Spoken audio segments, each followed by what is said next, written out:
As Hashem, today's daf is Masechta Avodah Zarah daf Ayin Dalid 74. And Bez Hashem, we're going to finish the Masechta this week in 3 days. And we'll start straight from the Mishnah on daf Ayin Dalid Amud Aleph. So the Mishnah is saying like this. Normally, when a davar aser, something that's not permitted, falls into something that it is permitted to eat, let's say, the din is that it's batal baraif. It's nullified as long as there's a majority of heter versus the iser, then you can eat the dish together. However, for example, let's say a piece of nevela, like a little small piece of nevela.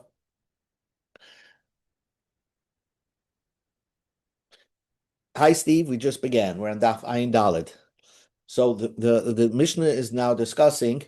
We know that in general Isurim of the Torah, let's say Isser of Nevela, that falls in, let's say, a piece of meat of Nevela, non-kosher meat, that falls into kosher meat. So then it's batal barav. If the majority is kosher meat, then you're allowed to eat the mixture.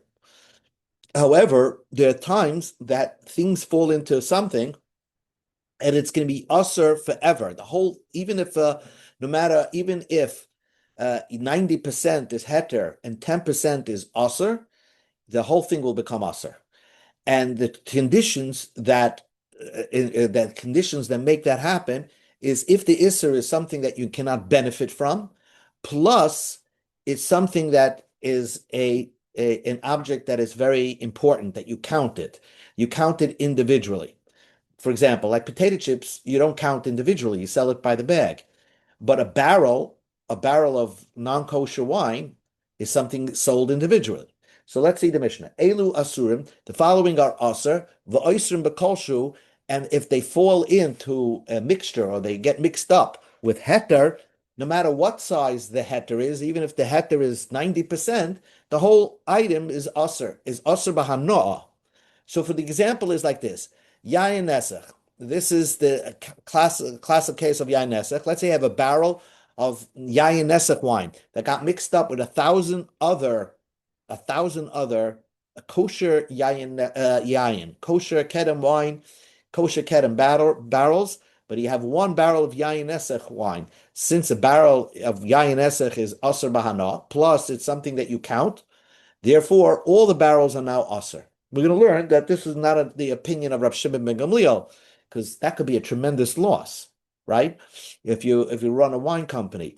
So this is not the halacha, but the Mishnah says this is yayin nesach, avodah zarah. Let's say you have a bunch of statues which are non-avodah zarah, and one statue is an avodah zarah. So then all the statues are aser bahana.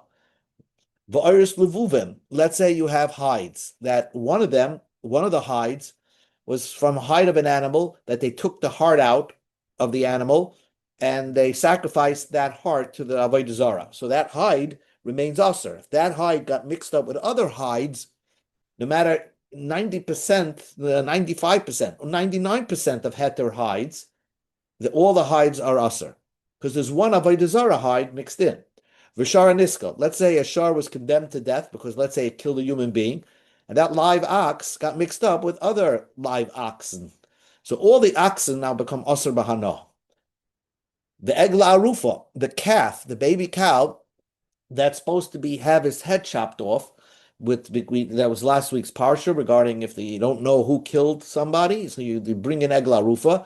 As soon as you bring that little calf down to the valley, so that calf becomes aser bahana. So let's say that baby calf ran away and got mixed up with other baby calves, and let's say a 500, doesn't matter. All the baby calves become aser bahana.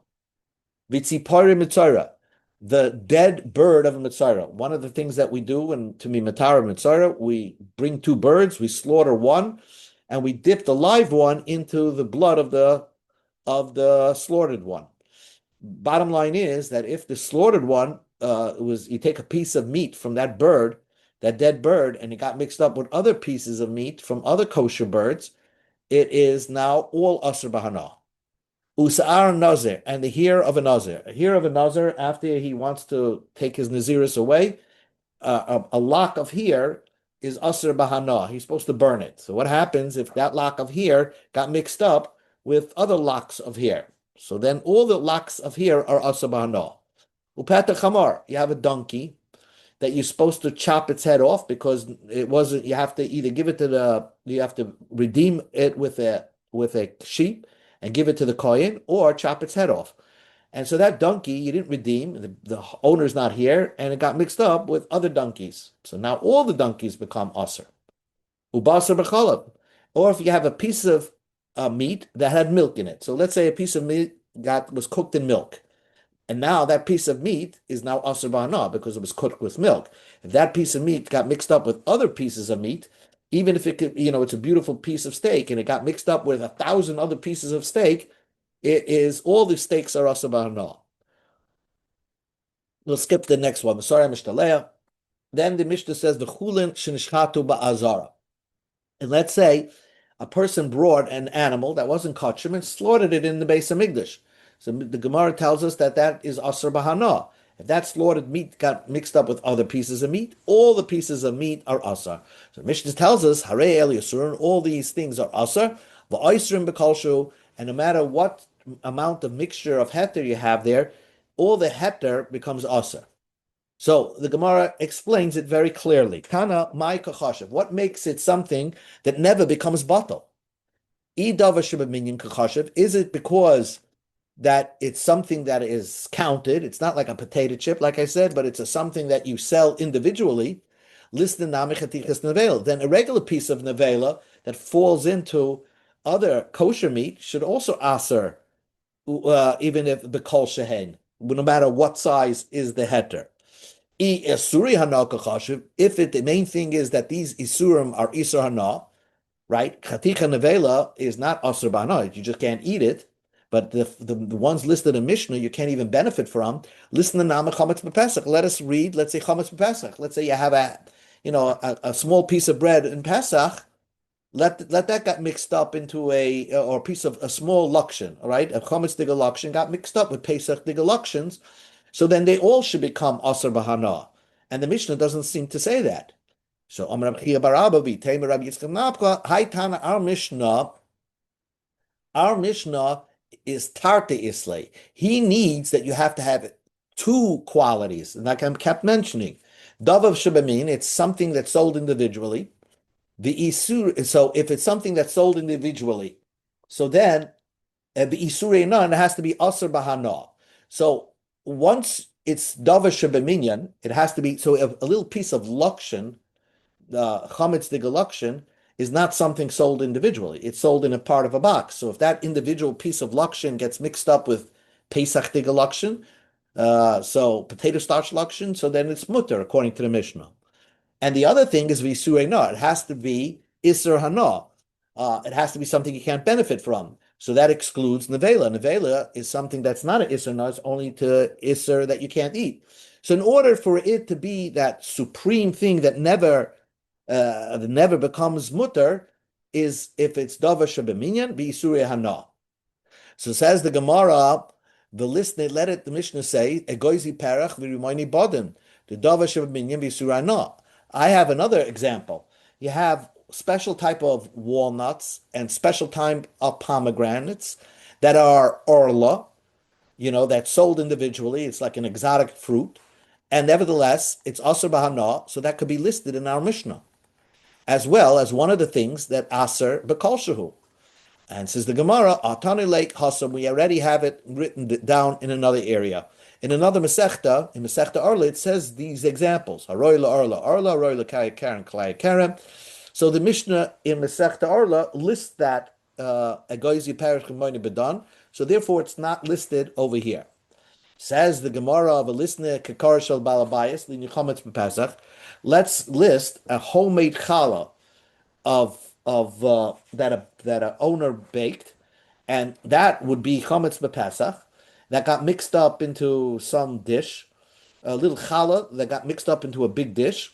So that is something that's sold individually, and also it's also bahana. So answers the Gemara. It does list that example. Man sham le dam le reba kiba tanale hasam kiva moisef af keep koreshal balabayas. Even a kikar balabayas, a loaf of a homemade loaf on Pesach, which makes it now a dava shebeminyan and Yisra, also is not is not doesn't ever get bottled. Now, hare elu lemute mai. What's excluded over here? Lemute davar shemiminiv v'lavisur no. If it's a something that's very counted, but it's not isur no, like a nice piece of nevela. Iname lemute isur no v'loi davar shebeminyan, and not something that's in the davar shebeminyan. So the concept to be listed in the Mishnah, in order for something, an isser, never to be able to get bottled, okay, something like that, the only way that could happen is if it has two qualities. It has to have davar shebeminyan, and it has to be an isser hana. But if you have just one of the qualities, then it's batal b'rayv. Let's say 60% more of heter than the isser, then it gets batal. Except the chametz b'pesach nowadays, that we say that chametz b'pesach, even a crumb of chametz b'pesach, never gets batal. That's the only exception. Next Mishnah. Yayin Nesach shnafal abar. A Yayin Nesach fell into a pit of kosher wine. You have a pit of kosher wine, and now a little Yayin Nesach fell in. Kuli asabar na. So even if it's just a little bit of a Yayin Nesach, the whole pit full of kosher wine becomes asabar na. Rab Shimon ben Gamliel says not so fast. Yemocher kulay legoy chutz midmei yayin esach shaboy. You could actually sell the whole pit of wine. It doesn't become bottled, so you can't drink it. You can't drink the wine in the pit, but you could sell the whole pit of wine to a goy, except for the amount of yayin esach, which yayin esach you're not allowed to benefit from. So if $1 worth of yayin esach fell in there, so you'll accept $1 left for the entire sale of all the wine in the pit. So Amar Rav said, Halach Rab Shimon Gamliel chavius b'chavius. When it comes to two barrels, a barrel, let's say, like we said in the beginning of the learning, you have one barrel of yayin nesach got mixed up into 1,000 kosher barrels of kedem wine. The halach is like Rab Shimon Gamliel. You'll sell all the barrels to a goy except for that one barrel of yayin nesach. Avaloi b'yayin b'yayin. We won't go with Rab Shimon ben Gamliel's heter if a little wine, liquid wine, actual yayin nesach fell into kosher wine, then we won't paskin like Rabbi Gamaliel. Rather, we'll say that all this wine is at loss.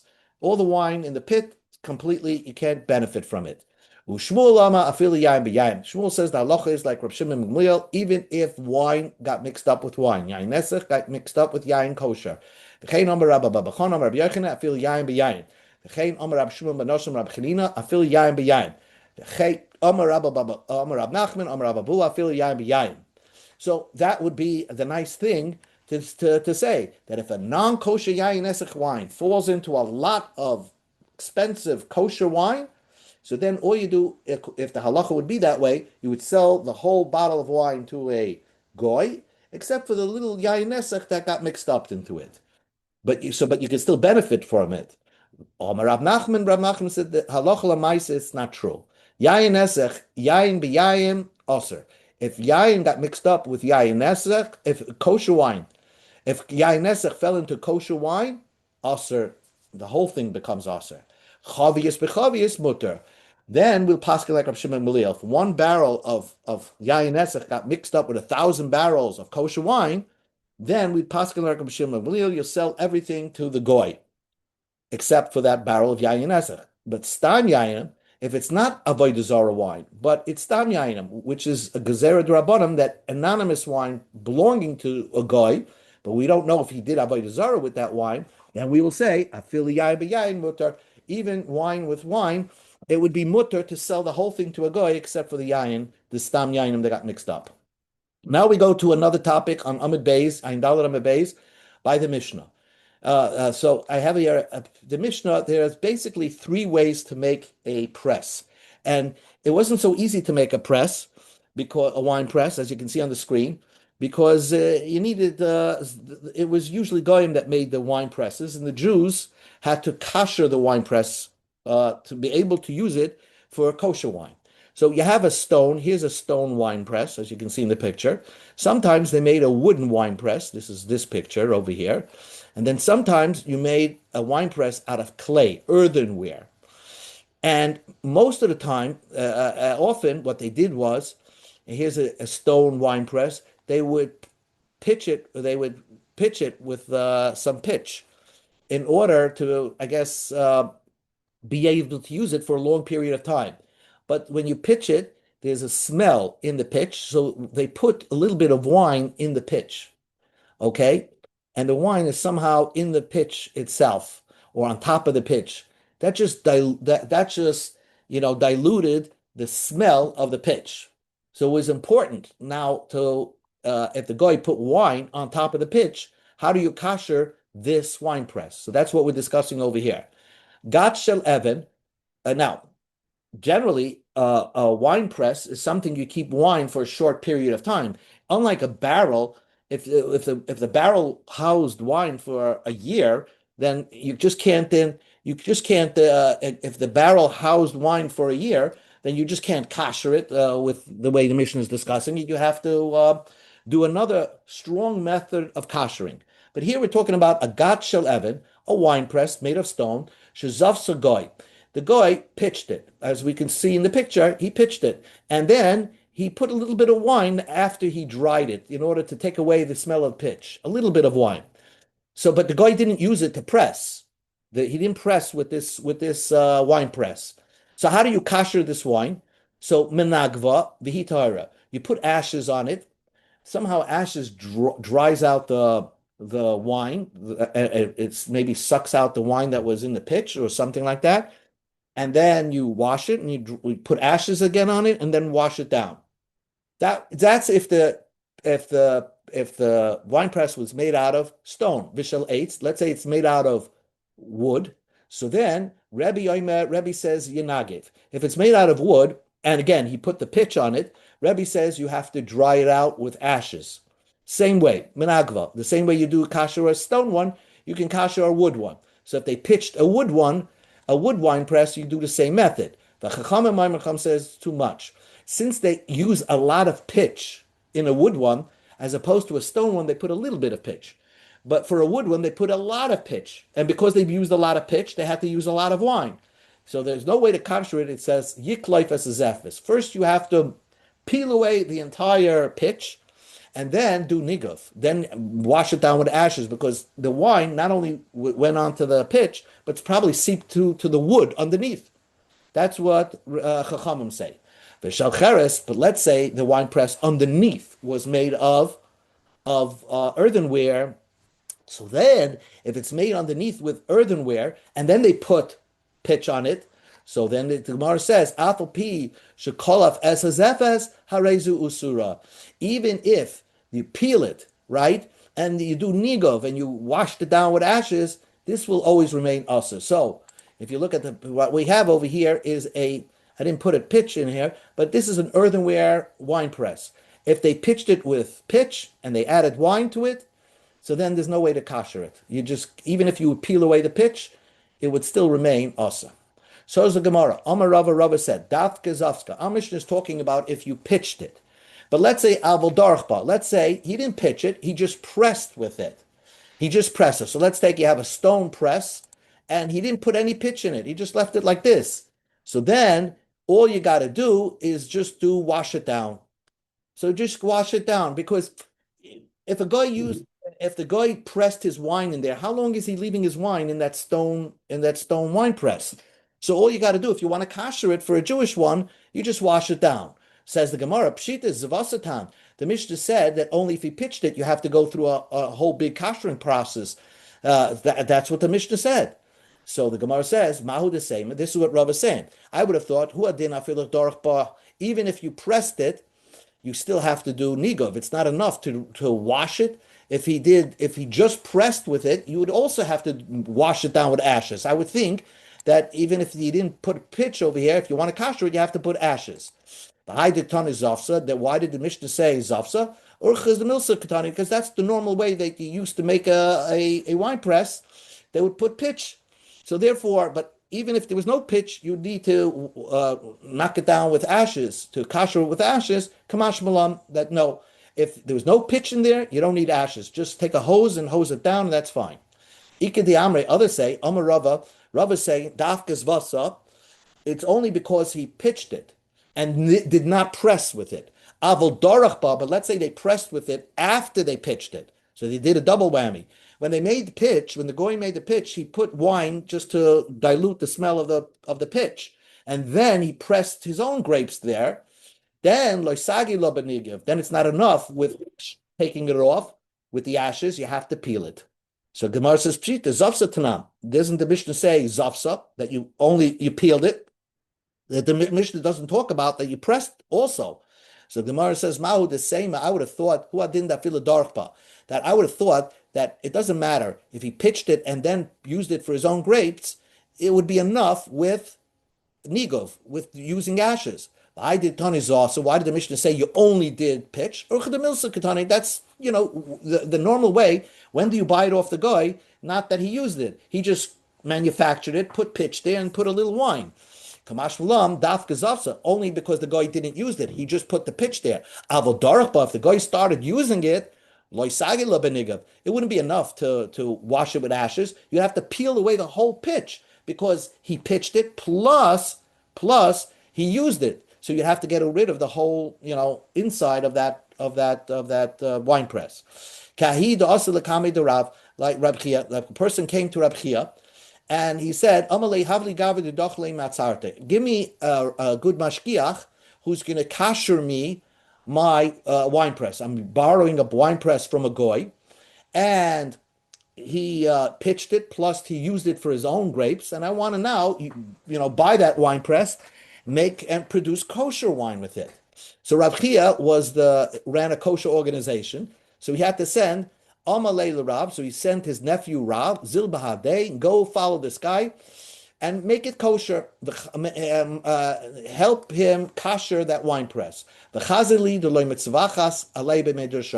sure you kosher the wine press in such a way that it's so kosher that nobody's going to complain that because if you don't make it kosher and then he takes a loss by producing kosher wine, and now it turns out the wine press wasn't kosher, he's going to come to me and have complaints. Also, so Rav went, he saw that this wine press with the pitch, okay, he probably went to the wine press with the pitch, and he saw, even though the guy used it to press his own grapes, but it was very smooth, right? So he says, so he thought right away, all you have to do is put ashes, and that should be fine to kasher it. But as he's walking back and forth into the wine press, it was a large wine press, underneath his feet, he saw a crack, and then wine started coming up. He saw wine there. Amar, he said, this wine press is not enough to do nigov. Ella, bekila, first you have to peel away the whole pitch, and then do the amalei chavivi. That's why the amalei. Oh, hold on a second. Okay. That's why Rav said, "Oh wow, I'm glad my uncle told me to be very careful." And I became a very careful mashgiach because had I not been careful, I would have machshired this wine press with just nigov when it really needed a more stronger way to make it kosher, which is taking away the pitch. Says the Mishnah, says the Brisa, Turn Rabbanan, this is the final thing we're doing. Hagas v'amachatz v'amashpech. You have a wine press with no pitch, okay? And it's an earthenware wine press, no pitch. Amachatz, the ladle, v'amashpech shel goyim. These are the materials that they ladle out the wine from the wine press into a funnel to put it into barrels. Rabbi Mata benigav. Rabbi says it's enough with nigav. All you got to do is nigav. The Chachamim say it's aser. So right away, here it has no pitch, and it's made of earthenware. Okay, but we learned earlier in the Al Mishnah, Vishel Cheres, if it's made of earthenware, right? It doesn't matter. It's always going to remain aser. And here we're learning a non-pitched cheres is mutter with nigov. The Chachamim say it's aser. That's what we're gonna speak about that in a moment. Umayda Rabbi would agree bekankan shel goyim she'nasuram. Let's say a barrel of goyim that always remains aser. You can't kasher it in the normal fashion. Why? Because since the guy stores wine for a long period of time, as we said, that because wine is stored for a long period of time, it's very hard to kosher it. My hefresh ben zelazeh. What's the difference between a wine press and a barrel of wine? Zeh machnisa bekiyam, v'zeh in machnisa bekiyam. The barrel is the wine is kept there for a long time, and here the wine is not kept for a long time. Vishal eitz vishal eben. If the wine press is made out of stone or wood with no pitch, yenagev. All you need to do is dry it. Vim hayu muzu papin. But if you put pitch around it, asurin, it's usur until you peel it, until you peel off the pitch. Says the Gemara. Now, stone, right? The stone, what does the Mishnah say? The Brisa says, Yinna gave. Didn't we learn in our Mishnah? Gash shel Evan, if you have a pitch, shezaf goy, that the goy peeled it, right? That put pitch on it, menagvivi tahira. How could the Brisa say that if you have a gas shel Evan, that's muzu puffin, that has pitch, it's also forever. You have to peel it. And our Mishnah says, if you have a gas shel Evan, that the guy put pitch on it, all you need to do is ashes. Our Mishnah says you can't, ashes is not good enough. Our Mishnah says all you need is ashes. And that Brisa says ashes is not good enough. You have to peel it off. Answers the Gemara, like I explained. Our Mishnah is discussing you never used it pressed. The guy never pressed his own grapes in there. All he did was manufacture a wine press, but never used it for himself. Brisa the Darkba, the Brisa is talking about he used it for his own benefit.